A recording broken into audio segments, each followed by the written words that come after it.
بسم اللہ الرحمن الرحیم۔ حلال جانوروں میں 7 اعضاء کا کھانا مکروہ ہے، تحریمی ہے۔ حلال جانوروں کا گوشت جس میں 7 اعضاء کا کھانا حرام ہے، مکروہ ہے، تحریمی ہے۔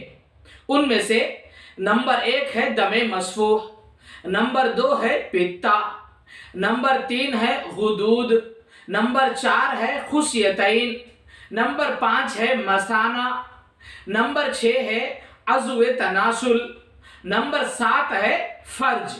یہ 7 قسم کے اعضاء، یہ 7 اعضاء ہیں جس کا کھانا حرام ہے، مکروہ ہے، تحریمی ہے۔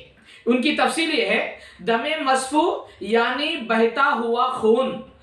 بعض لوگ ہیں بکرا یا جو بھی جانور کاٹتے ہیں تو اس کا خون پکڑ کے کھاتے ہیں، یہ حرام ہے۔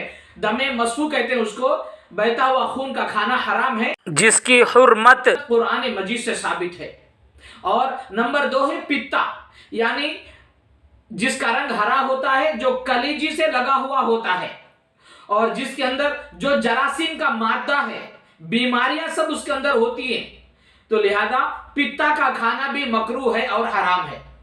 تیسرے نمبر پہ مثانہ ہے، یعنی پیشاب کی تھیلی، اس کا کھانا بھی مکروہ ہے اور حرام ہے۔ چوتھے نمبر پر ہے غدود، یعنی جانور کو چوٹ لگنے کی وجہ سے یا کچھ بیماری کی وجہ سے اس کے جسم پر خون جم جاتا ہے اور وہ خون جم کر گوشت بن جاتا ہے۔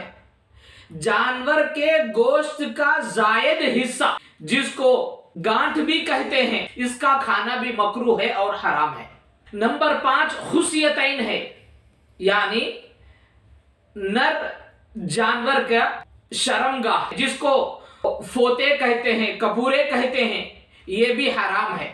نمبر 6 ہے عضو تناسل، یعنی نر جانور کے پیشاب کرنے کی جگہ، یہ بھی حرام ہے، اس کا کھانا بھی مکروہ تحریمی ہے۔ نمبر 7 ہے فرج، یعنی مادہ جانور کی شرمگاہ، جو پیشاب کرنے کی جگہ ہوتی ہے، یہ بھی حرام ہے۔ اللہ تعالیٰ نے پیارے آقا صلی اللہ علیہ وسلم کے صفات قرآن مجید میں بیان کرتے ہوئے ارشاد فرمایا، وَيُحِلُّ لَهُمُ الطَّيِّبَاتِ، نبی صلی اللہ علیہ وسلم لوگوں کے لیے اچھی چیزیں حلال فرماتے ہیں، وَيُحَرِّمُ عَلَيْهِمُ الْخَبَائِثِ، اور پیارے آقا صلی اللہ علیہ وسلم لوگوں کے لیے ناپاک اور گندی چیزیں حرام فرماتے ہیں۔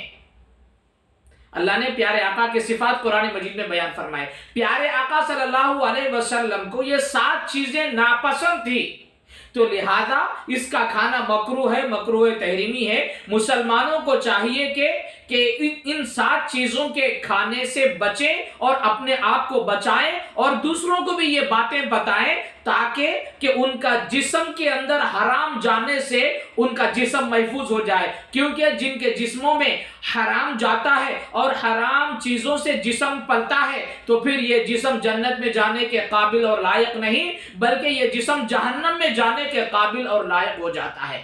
تو لہذا خود بھی بچیں اور دوسروں کو بھی حرام کھانے سے بچائیں۔ اللہ تعالی ہمیں عمل کی توفیق عطا فرمائے۔